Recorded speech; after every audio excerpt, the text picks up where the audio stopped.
বরাক সফরে দরাজ হস্ত মুখ্যমন্ত্রী 3 জেলার জন্য একাধিক বৃহৎ প্রকল্প ঘোষণা। শিলচরে 1200 কোটি টাকার ফ্লাইওভার। কাছাড় ক্যান্সার হাসপাতালে লাইন আর্ট মেশিনের জন্য 12 কোটি টাকা। আগামী 2-3 মাসের ভেতরে হাইলাকান্দির মেডিকেল কলেজের ভূমি নির্ধারণ। হাইলাকান্দি এবং করিমগঞ্জের পানীয় জলের জন্য 200 কোটি টাকা। শিলচর মেডিকেল কলেজে নতুন করে 1000 বেডের বিল্ডিং নির্মাণ।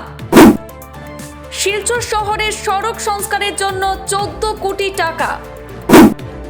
মালিটোর থেকে বদরপুর সড়ক সংস্কারের জন্য 18 কোটি টাকা। কুম্ভীরগ্রাম থেকে উদারবন সড়ক সংস্কারের জন্য টাকা বরাদ্দ।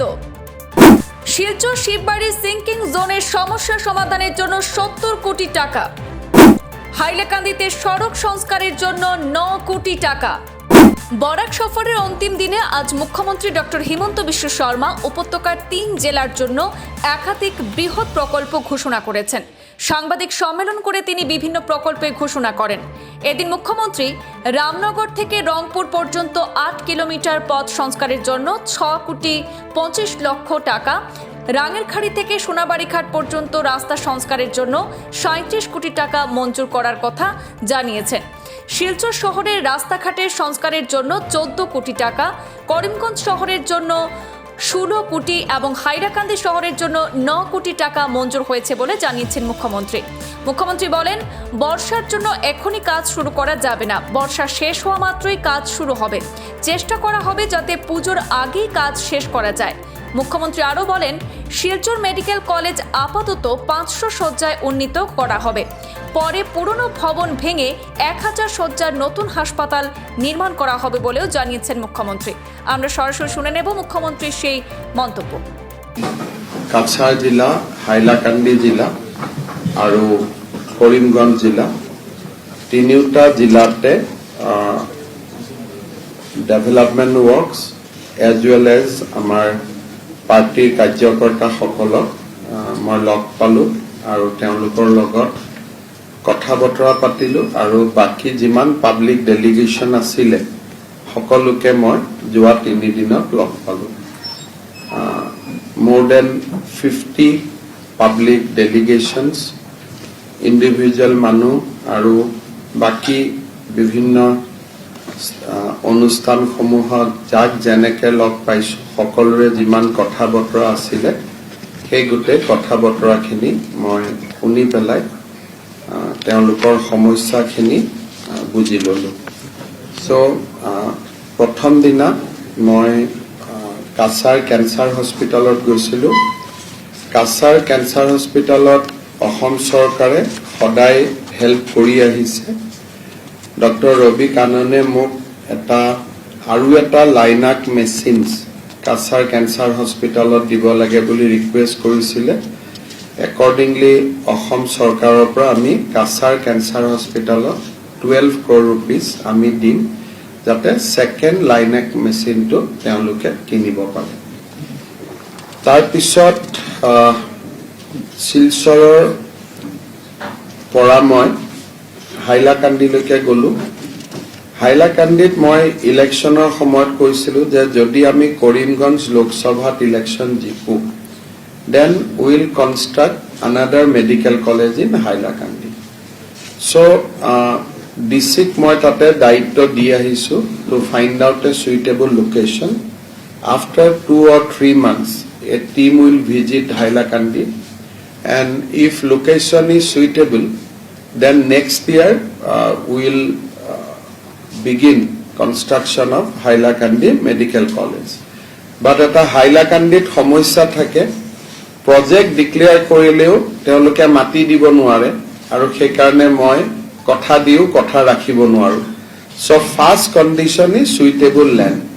যদি তেওঁলোকে সুইটেবল লেণ্ড দিব নোৱাৰে then I am not responsible, but যদি সুইটেবল লেণ্ড দিব পাৰে দেন আমি হাইলাকান্দিত আমি মেডিকেল কলেজৰ কাম আমি ষ্টাৰ্ট কৰিম। হাইলাকান্দি আৰু কৰিমগঞ্জৰ ৱাটাৰ ছাপ্লাই স্কিম আমি কেবিনেট ইয়াত আহোঁতে ডিচিশ্যন কৰিছিলোঁ। 2টা স্কিম এপ্ৰুভ হৈ গৈছে। হাইলাকান্দিৰ কাৰণে কিমান টকা? I think both the schemes more than 100 crores, both Hailakandi and Karimganjৰ কাৰণে আৰু ডিপাৰ্টমেণ্টে এই দুটা টেণ্ডাৰো কৰিছে আৰু খুব সোনকালে কাম আৰম্ভ হ'ব। আজি ৰাতিপুৱা মই শিলচৰ মেডিকেল কলেজত গৈছিলোঁ। শিলচৰ মেডিকেল কলেজত আমি এটা 500 বেডেড হস্পিটেল এটা বনাই আছো। অহা বছৰ নৱেম্বৰ মাহত এই 500 বেডেড হস্পিটেলৰ কামটো কমপ্লিট হ'ব। আফটাৰ ডেট আমি another এটা 1000 বেডৰ হস্পিটেল এটা বনাব খুজিছো, যাতে পুৰণা হস্পিটেল বিল্ডিংটো আমি গ্ৰেজুৱেলি উই কেন ডিমলিছ, কাৰণ তাত আৰু বিয়ণ্ড ৰিপেয়াৰিং ষ্টেজ আহিছে। গতিকে এই 500 টো কমপ্লিট হৈ গ'লে will have a another building of 1000 bed. It will take 2 to 3 years of time. Thereafter will demolish the old buildings. লগত আজি আমি এইটো ডিসিশন লৈছো যে শিলচৰ মেডিকেল কলেজৰ এটা আমি মাস্টাৰ প্ল্যান বনাম, যাতে হেফেজাৰ্ডলি তাত বিল্ডিংৰ কনষ্ট্ৰাকচন নহয়, যাতে এটা সিস্টেমেটিক্যালি বিল্ডিংৰ কনষ্ট্ৰাকচন হ'ব পাৰে। শিলচৰ টাউনত দুৰ্গা পূজাৰ আগতে আমাক লিষ্ট দিছিলে যে 13-14টা ৰাস্তা বেয়া হৈ আছে। দুৰ্গা পূজাৰ আগতে সেইখিনি ঠিক কৰিবৰ কাৰণে we sanction 14 crores rupees, যিবিলাক সৰু সৰু বিভিন্ন ৰাস্তা আছে, 13 roads list to আমি local MLA পৰা you can take the list. last time আমি দুৰ্গা পূজাৰ আগতে আমি বনাইছিলো ভাল কৰি, আৰু এইবাৰো বাকি থকা ৰাস্তাখিনি আমি বনাম। ৰাঙেৰখাৰীৰ পৰা যেটো শিলচৰ মেডিকেল কলেজৰ পোৰ্শন আছে, তাতে road to with drain widening কৰাৰ কাৰণে আমাৰ এটা land acquisitionৰ আমি proposal কৰিছো। It will take 30 crores of rupees. Tomorrow or day after will sanction the proposal.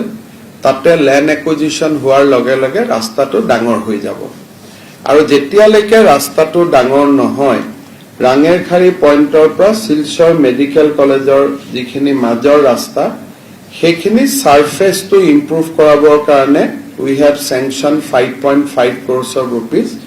Hopefully পূজাৰ আগতে মটৰেবল হৈ যাব আৰু পূজাৰ পিছত বেছি বেটাৰ হৈ যাব। যেহেতু মই আগতে ভাবিছিলো যে পূজাৰ আগতে সব হৈ যাব, বাট কালি ৰাতিও মই ইয়াত থাকোতে বৰষুণ দিয়ে আছে। যেতিয়ালৈকে ৰেইন সাবসাইড নহয় তেতিয়ালৈকে বনোৱা দিগদাৰ, কিন্তু ক্লোজ টু পূজা মই ভাবো যে বৰষুণটো কমি যাব এণ্ড আমি তেতিয়া কৰিব পাৰিম। শিলচৰত এটা সিংকিং জোনৰ সমস্যা আছে শিৱবাৰীৰ কাষত। সিংকিং জোনটোত আমি এটা টেকনলজি কৰিব খুজিছো যে 400 পাইল হ'ব আৰু 400 পাইলৰ ওপৰত এটা RCC স্ল্যাব হ'ব। মাটিৰ লগত কথা নাথাকিব, it will be over the soil. তাৰমানে এতিয়া আৰু মাটিটোৰ লগত এটোত কথা নাথাকিব, a plate RCC plate will be constructed, আৰু there will be 400 piles. 400 পাইলৰ ওপৰত there will be a plate for that 250 meter, আৰু প্লেটৰ ওপৰতে গাড়ী টাড়ী গৈ থাকিব, তলত মাটিটো থাকিব। rig has already come, মেঘালয়ত ষ্টাৰ্ট হৈ আছে। I think next 10 days of কামটো ষ্টাৰ্ট হৈ যাব।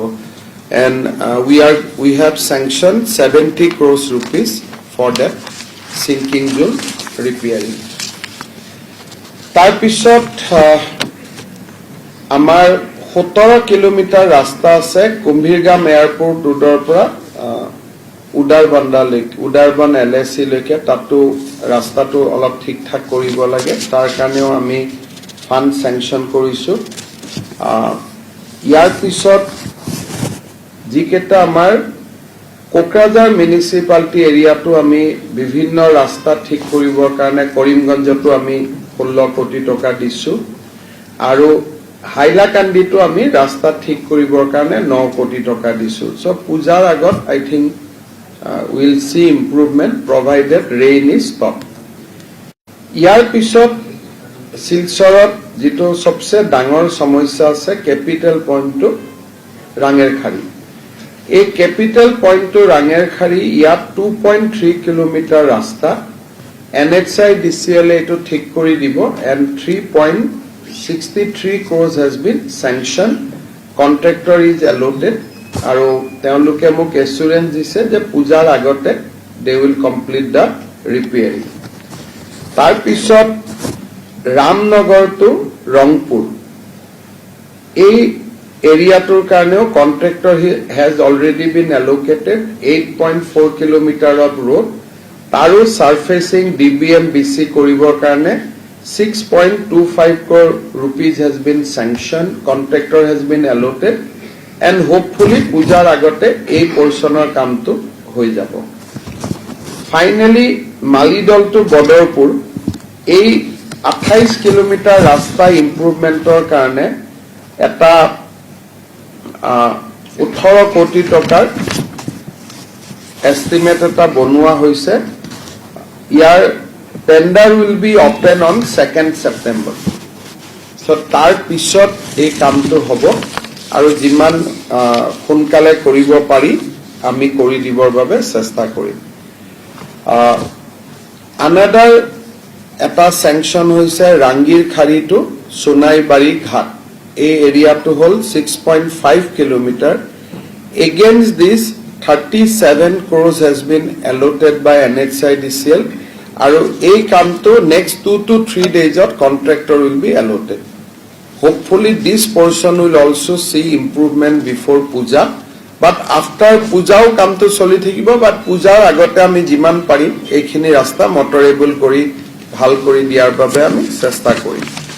So moi bhabu je Silchoror jitu rasta ghator samossya ase borokhon shek hoar loge loge this problem will be resolved aru ami bhal kori rasta khini banai lobo parim.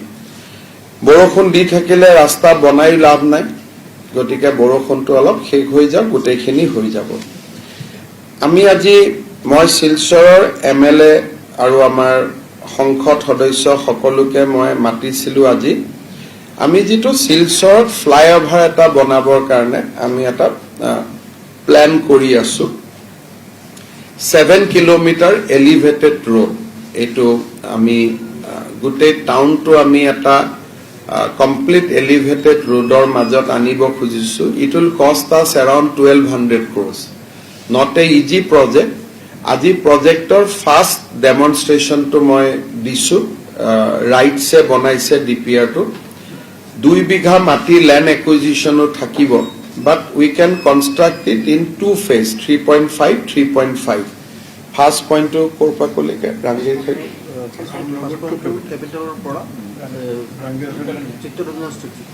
capital point to Chittaranjan statue will be the first phase and capital point to Ramnagar will be the second phase. Tate double decker flyover ami rakhisu. Apnalukok DCA mati pelai apnalukoko e plan to dekhuabo. Aji godhuliu moi in fact matibo disu kaba kaba.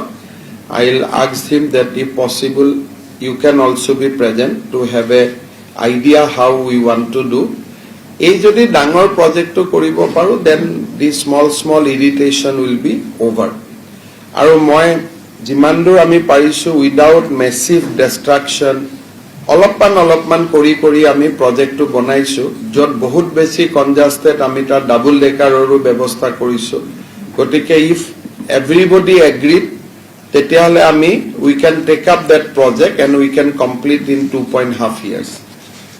So heitu aji apnalukok DC alopman dekhwai dibo godhuli. You can also have a look, but that is a preliminary drawing. We will complete the final structure in next 2 months of time, because etu project koribo gole ami lighter tar bilako underground koribo laibo.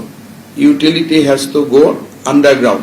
So all of techno feasibility report or kamu thakibo, but we are very seriously we are pursuing this. Mane etu ene hoi joa kotha nohoy. Moi prottek mase moi yar review loi we have prepared the project and eta expected level ot ami anisu jate bahut land acquisition nohoy, bahut building na bhange, অলপ touch কৰি যাতে আমি কামটো কৰি দিব পাৰো. কোনবা বিল্ডিংৰ only cantilever will be touched, but main buildings will be spared. তেনেকে আমি বনাইছো এবাৰ আজি ফাৰ্ষ্ট ড্ৰয়িংটো মই আমাৰ MLA MP সকলক দেখুৱাইছো গধূলি 6টাত মই আৰু অলপ মানুহক মাতি আনি দেখুৱাব কৈছো ৰাইটছৰ ইঞ্জিনিয়াৰ বিলাক ইয়াতে আছে যদি জেনাৰেলি শিলচৰৰ মানুহে ভাবে যে ইট ইজ ওকে তেতিয়াহ'লে we can take up the work in next year so this is the brief outcome of my visit to Barak Valley আৰু আপোনালোকে যদি কিবা সুধিব খুজিছে সুধিব পাৰে কাম চলি আছে ডিস্ট্ৰিক্ট লাইব্ৰেৰী মিনি সেক্ৰেটাৰিয়েট এইবোৰ কাম চলি আছে হৈ যাব সময়ৰ লগত